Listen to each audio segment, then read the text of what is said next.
почитувани, стартува на новото издание на емисијата 0N+, емисија за практично родителство.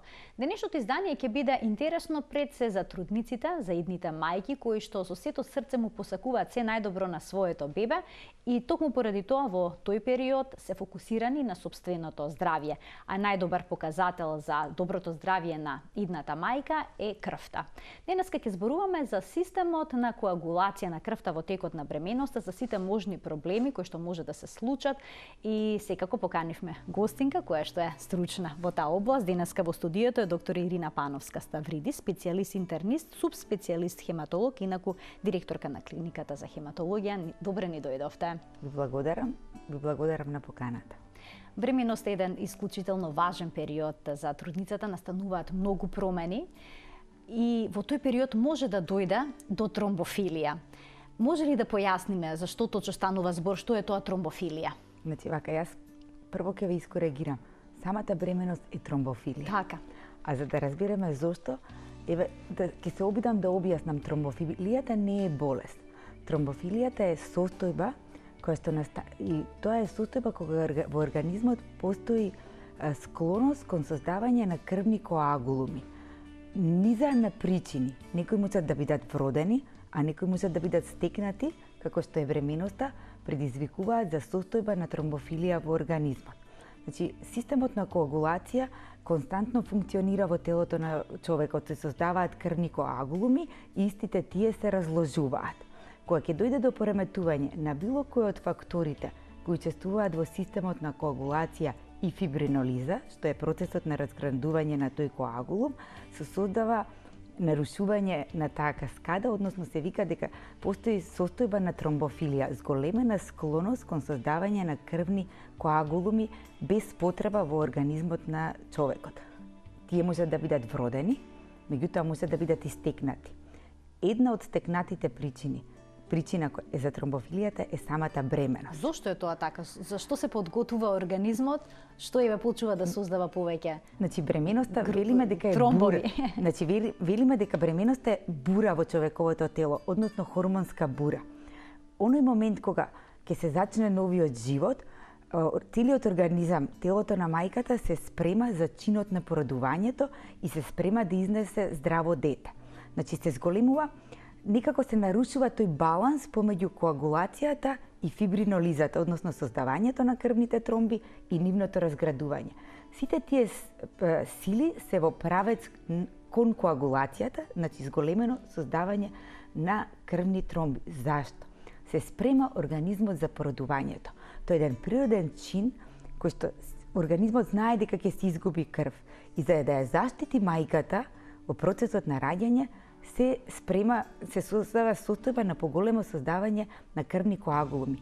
Се зголемува нивото на факторите кои се учествуваат во коагулацијата од една страна, значи има повисоко ниво на 5-тиот фактор, на 7-тиот фактор на коагулација, на 9-тиот фактор, на 10-тиот фактор, 11-тиот фактор, а за разлика од тоа, факторите пак кои што учествуваат во процесот на фибринолизата, односно во разградувањето на коагулумот, се намалуваат нивните фактори.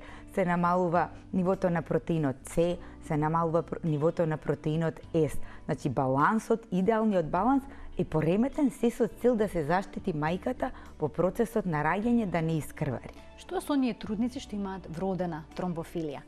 Што се случува кај нив во бременоста?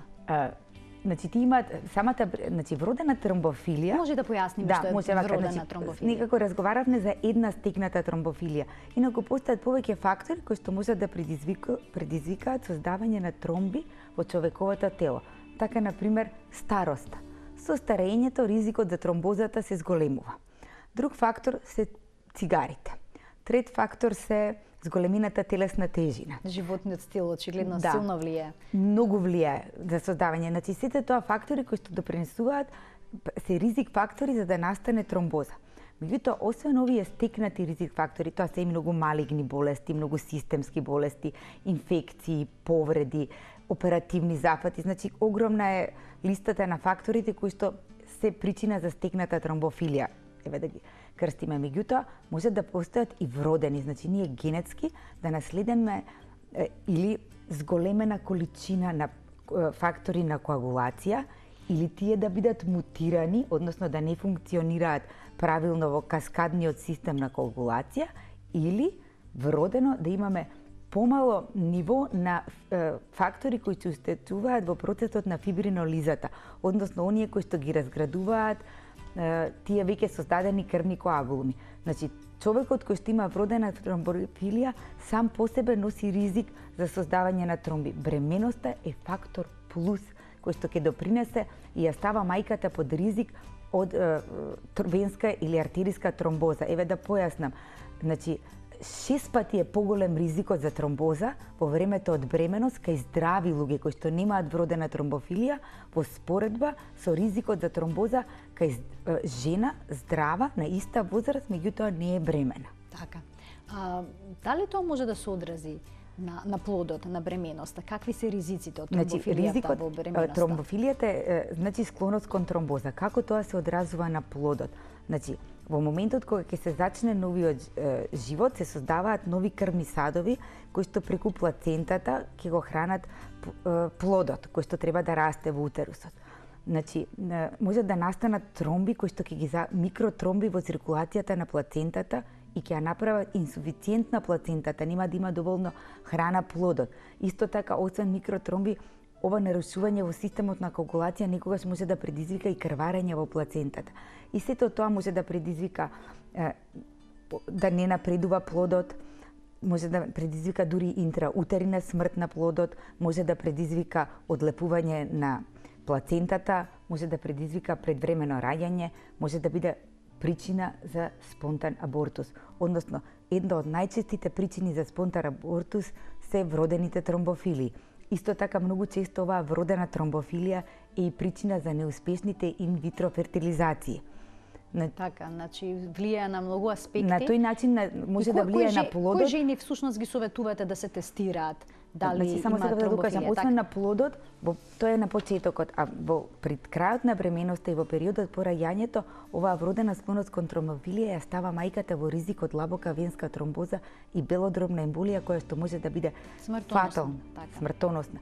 И всушност една од најчеста причина за смртност на родилки се овие белодробни емболии. Така. Значи, кого советуваме да се тестира? Значи, тестирање за тромбофилија не представува стандарден и рутински тест. Напротив, тестирањето за тромбофилија треба да биде строго индицирано од специјалист хематолог, од гинеколог. Значи, секоја жена која што има епизода на претходна длабока венска тромбоза во млада возраст, кога не се очекува да има тромбоза, и под сомнение без причина спонтана тромбоза, бидејќи тромбоза е врзана со траума, тоа е тромбофилијата, траумата. Треба да се подложи на тестирање за тромбофилија пред да остане бремена. Односно да се испитаат вродените фактори, можности да се испита на генетски дали постои вродена тромбофилија. Исто така, жена која што имала неколкукратни, па дури еден абортус е причина да се испита дали има вродена тромбофилија. Исто така, во фамилијата кои што имаат анамнеза, нивните блиски роднини дека имале на млада возраст без причина тромбоза. Сите тие пациенти треба да одат на рутински скрининг за тромбофилија. Пред инвитро фертилизација исто така е добро да се истестираат за вродена тромбофилија, а исто така е многу важно и да се тестираат за антифосфолипидни антитела, кои што се стекната причина за тромбофилија и е директно докажано дека влијаат да се појават спонтани абортуси. Така. Да ги вклучиме тука и гледачите со нивни прашања, овој дел од емисијата ќе биде контактен 3076-677 е телефонскиот број на телевизија Телма. Доколку имате прашање врзано со денешната тема, слободно можете да се вклучите во програма. Дали трудниците кои што не знаат, немале претходно едно вакво искуство со тромбофилија, може да почувствуваат одредени симптоми во текот на бременоста дека нешто вакво се случува во нивниот организам? Може ли да се посомневаат на тоа? Има ли некакви симптоми болеста? За жал превентивни, некои индикации кои што ќе укажат за ова не постојат. Например, гинекологот може да види дека плодот не напредува како што треба. Значи тука веќе треба да се посомнева гинекологот. Да, дека може би се работи доколку има промени во плацентата, прерано старее плацентата, плодот не напредува како што треба. симптоми кои што трудницата може директно да ги види, тоа да се случи длабока венска тромбоза на долните екстремитети е најчесто и тоа веќе има клиничка слика, оттекува едната нога, боли, црвена е, се познава венскиот цртеж на ногата. Значи, тоа не постои специфичен симптом кој што би укажал дека нешто такво постои. Значи, сепак е пософистицирано малку. Не може здрава трудница која што нема никаква анамнеза претходно, за да се постави сомнение дека може би има вродена тромбофилија, нема оправдување да биде тестирана за тромбофилија пред да остане трудна. А како се лекува оваа состојба? Може ли во текот на бременоста да се прима истата терапија што би се примала и пред бременоста? Вродените тромбофилии не се лекуваат. Пациентите кои што имаат докажано вродена тромбофилија се сметаат за пациенти со ризична бременост и треба да се следат. При тоа има примарна превенција, има секундарна превенција и третата тераписка опција е лекување на веќе настаната тромбоза. Примарна превенција значи ако немала епизода претходно на тромбоза, меѓутоа заради фамилиарна анамнеза е тестирана и примерно ќе се вклучи нискомолекуларен хепарин или аспирин, во зависност од мутацијата која што ја носи пациентот. Секундарна е кај пациенти кои што веќе манифестирале тромбоза и заради тоа веќе превентивно сепак им се дава превенција во следната бременост. И третата опција е веќе да се лекуваат, односно тоа е она кога на пациентите ќе им пораснат D-димерите, па гинекологот врз основа на некои карактеристики на плодот и врз основа на повисоките вредности на D-димери им вклучуваат терапија со нискомолекуларен хепарин и со аспирин во текот на бременост. Пред да преминеме на D-димерите, јас би сакала само уште да ве прашам како изгледа породувањето кај овие жени, дали се препорачува спонтано породување со царски рез, кои се ризиците од самиот чин на породување? Значи, повторно, тоа не самата тромбофилија не влијае на одлуката на начинот на кој што ќе заврши бременоста. Најдобар начин е спонтано да се породат трудниците, меѓутоа многу е важно кои коморбидни состојби ги има, доколку не развија, ако е на превентивна терапија со нискомолекуларен хепарин, апсолутно и ако нема гинеколошка индикација поинаку да заврши бременоста, не представува контраиндикација за спонтано поредување. Сепак за секција од цезареа, индикациите ги носи гинекологот врз основа на проценка на сите ризици кои што ги има бременоста и мајката. И дојдовме сега до оној момент, што се тоа D-димери, кои што често се испитуваат во бременост, еве да појасниме за што точно станува збор. Еве, јас ќе се вратам малку.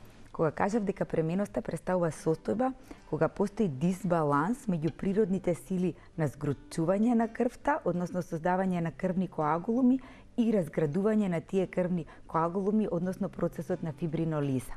Кога ќе се создаде крвен коагулум, тој основата на овој крвен коагулум представуваат фибрински нишки. И на тие фибрински нишки се налепуваат тромбоцити и се создава тој крвен коагулум. Меѓутоа, во процесот на фибринолиза тој се разложува. Тоа при неговото разложување се создаваат протеински продукти кои што се нарекуваат D-димери. Се нарекуваат D-димери затоа што се од два сегмента составени, меѓутоа оваа популација и не интересира. Значи, треба да запамтат дека D-димери се протеински продукти кои настануваат како резултат на разградување на крвниот коагулум.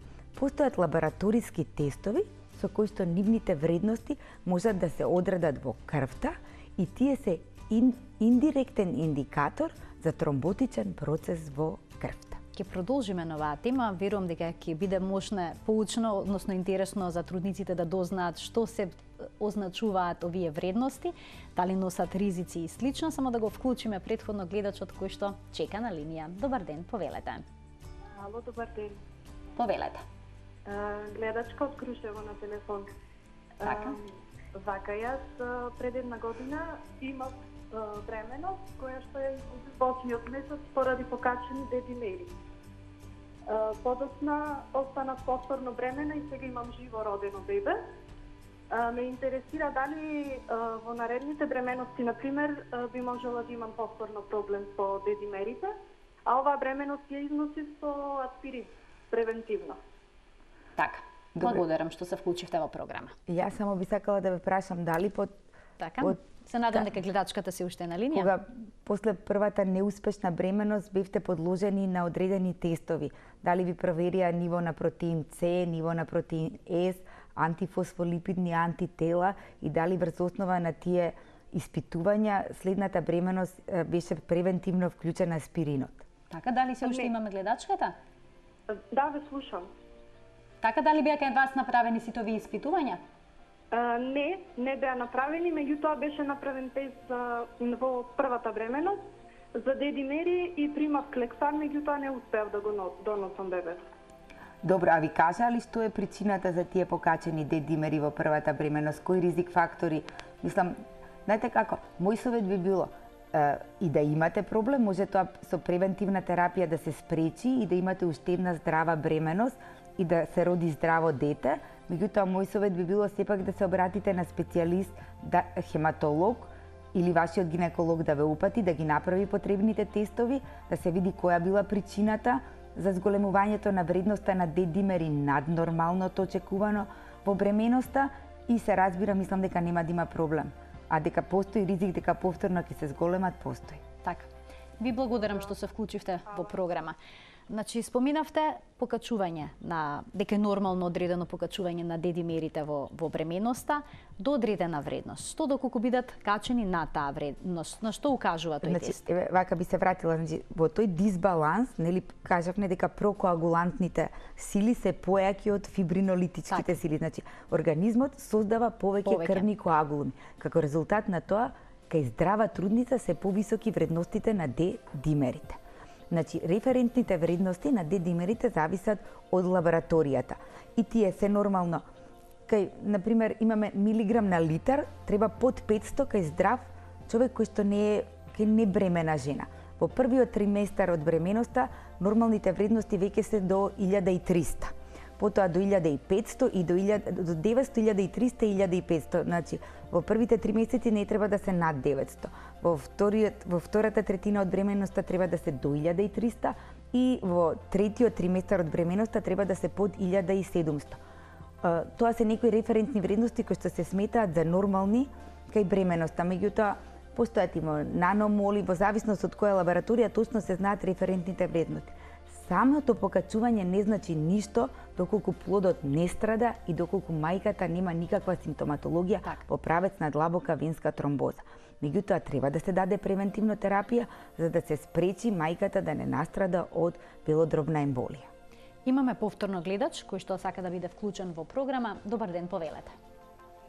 Ало, добар ден. Добар ден, повелете во програмата. Би сакала првин поздрав до вас и до докторката. Ви благодарам. Така, и би сакала да прашам, се работи за мојата сна, значи во вториот триместар ги испитат тие димери, јас сум некоја медицинска сестра и ги познавам работите и беа од прилика 1260. Така? Докторката на трансфузиологија, на приклинички, и ординирала клексан. Значи, не стави во една недоумица, затоа што прочитавме и видовме дека во вториот триместар, мислам на граница е со трет, тоа е нормално. Мислам да изнесуваат димерите толку. Ние одлучивме да не прима клексан. Не знам дали сгрешивме. Па моето прашање се однесува до докторката дали е тоа така или сгрешивме. Значи, јас само ова ви ве посоветувала. Вие сте во право дека 1300 е граница која што се толерира за нормална во вториот триместар од бременоста. Меѓутоа, за да донесете одлука дали треба или не треба нискомолекуларен хепарин превентивно да се вклучи, треба во консултација со матичниот гинеколог, кој доколку евидентира дека плодот не страда, нормално се развива и нема никакви промени на плацентата, нема индикација да прима терапија. Значи, не може само лабораториската вредност да биде индикатор за вклучување на терапија. Сепак, гинекологот е тој кој што треба да ординира терапија превентивна со нискомолекуларен хепарин. Ви благодарам што се вклучивте во програма. Веќе кога сме кај нискомолекуларниот хепарин, кај пациентките кај кои што се препорачува да се прими, постои таа дилема дали да го примаат или не, бидејќи се плашат како ќе влие на плодот. Дали постои можност клексанот, нискомолекуларниот хепарин да помине низ плацентата, да стигне до организмот на бебето, бидејќи тоа е најголемиот страв на трудницата. Значи, нискомолекуларниот хепарин не поминува плацентарната бариера, фракционираниот хепарин. И не треба да се секираат трудниците.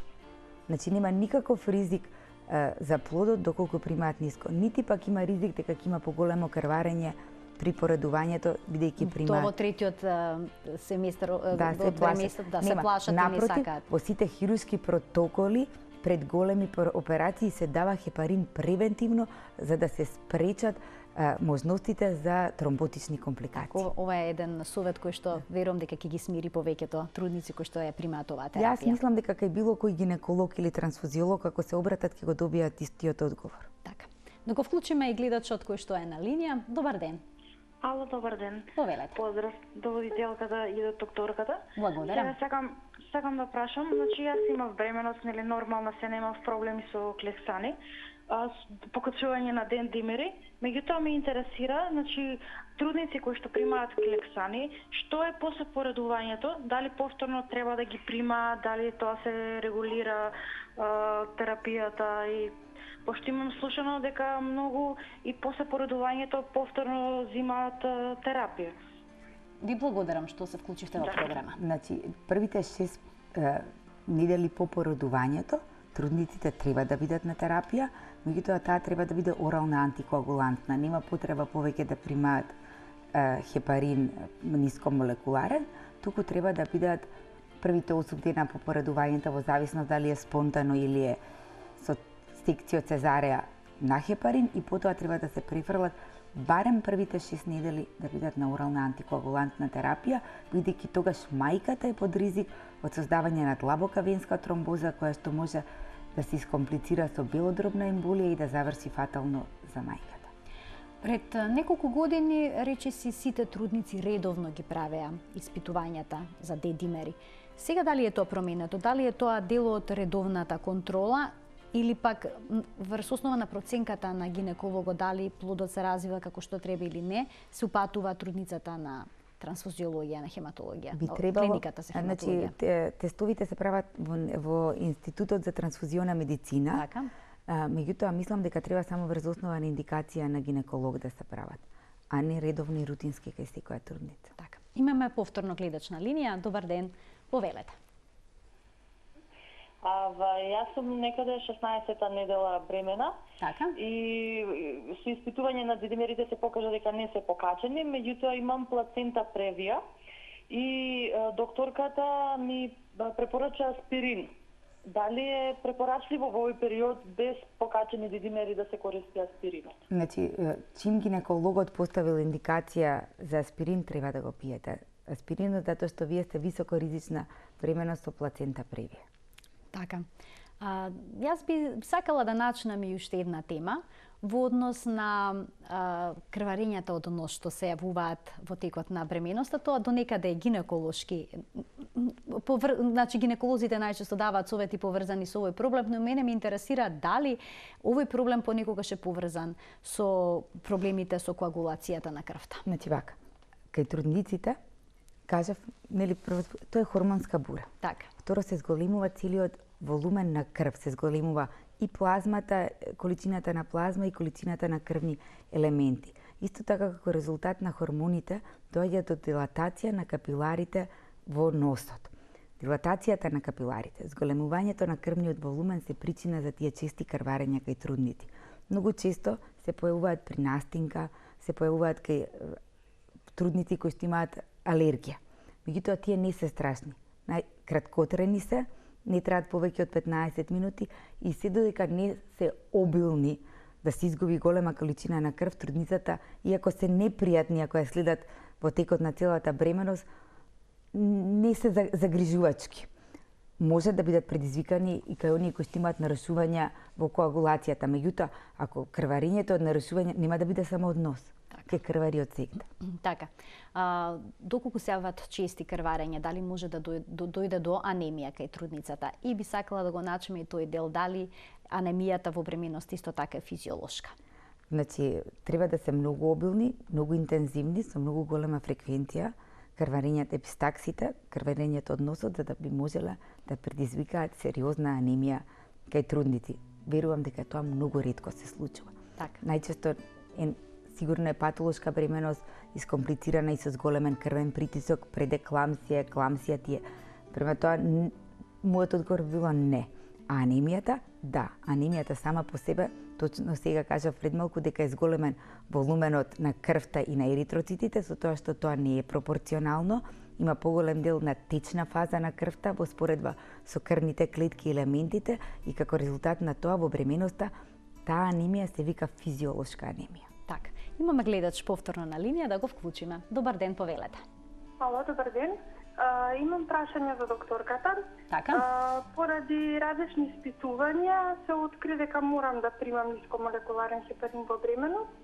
Инаку моите бременности се постигнати со инвитро. До сега имам 4 спонтанни абортуси. Меѓутоа имам алергија на сите нискомолекуларни хепарини. Значи клексан, фраксипарин, се што е од со нискомолекуларен хепарин. Што тогаш, како да се изнесе бременост? Имам читано дека постои лек со друга основа вештачка, се вика Рикстра. Фондапаринукс е основата. Тоа не е нискомолекуларен хепарин, меѓутоа е некоја замена за таа терапија. Веќе во Америка го дават на трудници, меѓутоа кај нас досега не сум сретнала доктор со искуство со Рикстра да дава во бременост. Дали има решение за тие што имаат алергија на хепарин? Значи вака, тој препарат не е достапен во Македонија, за жал. Јас би ве прашала дали со значи нискомолекуларниот е фракциониран. Дали сте алергични на стандарден хепарин?